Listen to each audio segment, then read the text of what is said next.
Hi, guys. I'm Karthik, and today I'm going to be talking about the framework that I made to maximize my learning on every question, and this is specifically for SAT reading and writing.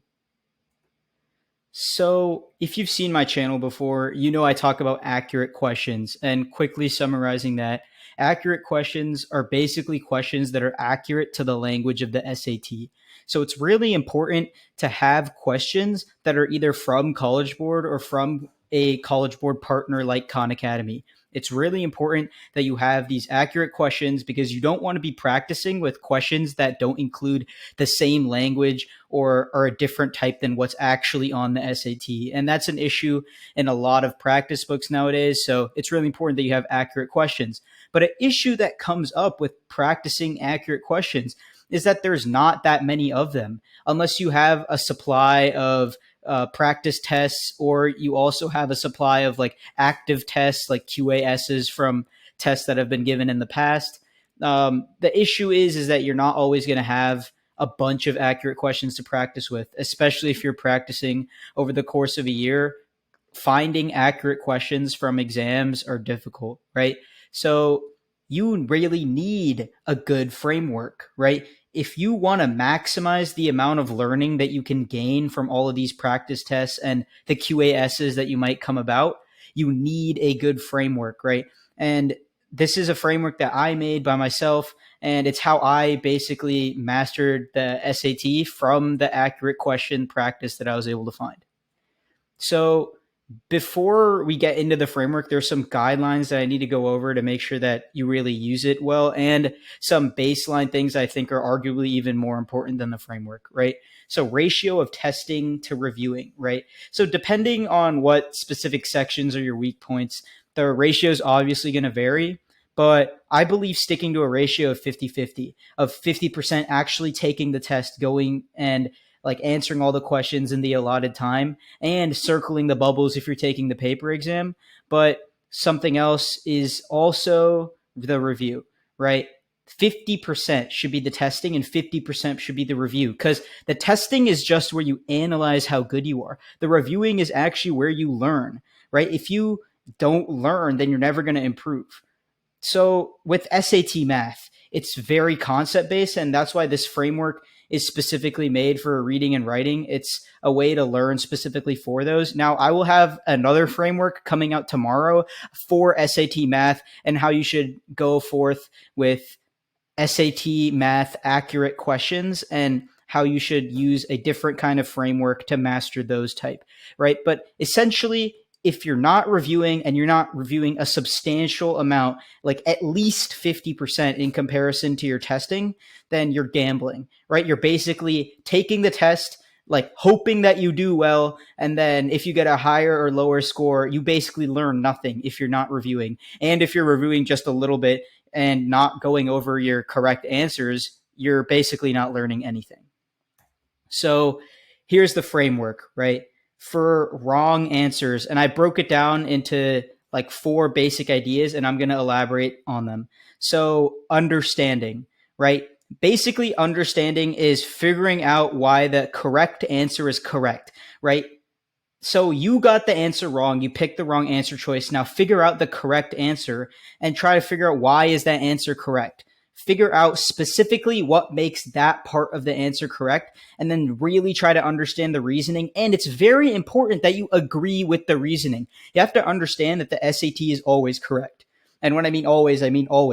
There's always some small detail that is basically the difference between a wrong and a right answer. And depending on how hard that question is, that detail could be really small or really big. So you have to understand and you have to agree with why the correct answer is the correct answer. Right. Secondly, you compare the answer, right? You pick the like correct answer, right? And you figure out what makes them different, right? What makes your answer different? What makes the correct answer different and the answer that you picked different, right? The details that make the answer are going to be smaller and smaller depending on how hard the test is. So that's just something you really need to understand, is that there's always going to be a correct answer. Now, contrast, right? You really need to highlight the difference between the correct and the wrong answer. So now that you've understood what is the wrong and what is the right answer, and you're comparing why it's true and why it's correct, you need to contrast, highlight the differences in between them, the specific differences that make the answer choices wrong or right, right? You found out why they're similar and why they're together. Now you need to do the opposite, right? And this is basically to solidify the concept of why you got your answer wrong. The contrast after comparing is arguably the most important because you need to identify why you got something right and why you got something wrong. And the only way you do that is with the differences between the answers, right? So, overview.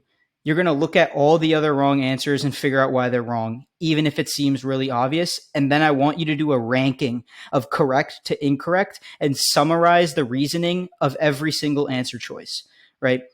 If you write it out, it's going to make it more effective. But personally, I did all the reasoning in my head, and that was extremely helpful. Just following this framework and understanding why it's correct and why it's wrong and summarizing every single one of them by looking at them and just going through this framework for every incorrect answer is so helpful, right? You don't have to write it down, but it will benefit you if you do. I didn't do it personally. So I get this question when I talk about this framework a lot. All that for one question? You want me to do all that for one wrong answer? Look, hard results require hard work, right? This is the type of stuff that it takes to really take your score to the extreme levels. Do you want to be in the top 1% of scorers? Then this is the extra level that you have to do. This is the effort that you have to put in. This is what decides if you're going to be the rest of the 99% of scorers or you want to be in the 1% of scores. You have to put that additional effort. If you took an SAT and it wasn't the score you wanted, you have to put additional effort to improve your score, right? There's no getting beyond that point of hard work. So this framework is extremely helpful, and I really think that you should do it. So here's the framework for correct answers, right? And you might think, it's good to review the ones that are wrong, but do I have to review the ones that are correct? Of course you do. You have to make sure you got it correct for the right reason. And you have to make sure you can figure out why all the other ones are incorrect. Within every SAT question, there's not only a prompt on learning why something is the right answer, but there's also a prompt on why learning something is the incorrect answer, right? Why is one answer choice wrong and why is one answer choice correct? That's 2 lessons. And there's 4 lessons in every single SAT question. So why deprive yourself of the source? So the framework for correct answers is a little bit different, right? So first you have to understand why your answer was correct. And it's effective if you just used elimination or you tried to guess what the answer is, right? And that's where this is really going to be effective. If you knew what the answer is and you knew the exact reasoning and the reasoning is correct, then that's good. You need to figure out if your reasoning was correct and why the other ones were wrong, right? And that's in compare and contrast. Now, this is in one step, right? You got the answer correct, so you can really combine this step. It's not really something you need to do separately. So compare your answer with all the other wrong answers, obviously, and then figure out why those answers are wrong. Identify the answer choice that is more correct, which you obviously know because you picked the correct answer, and then highlight the differences between them. You can do that all in one step, and it's going to be a lot faster since you got the answer correct, but it's very important that you do that even for the correct answer, right? And then there's overview and the ranking system that I talked about before. Rank every question, summarize it, and then put your reasoning for the choices. Again, write down or don't write down. Writing down obviously helps more, but I personally didn't do it. Now, here's arguably the most important part of this video.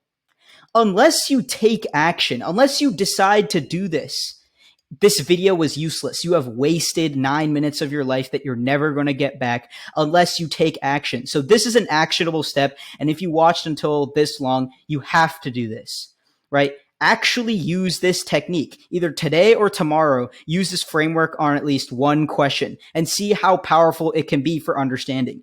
In my opinion, this is the most important part of preparation. This is the one thing that nobody ever taught me and I had to learn myself. You have to focus on your review. The review is 90% of the learning, right?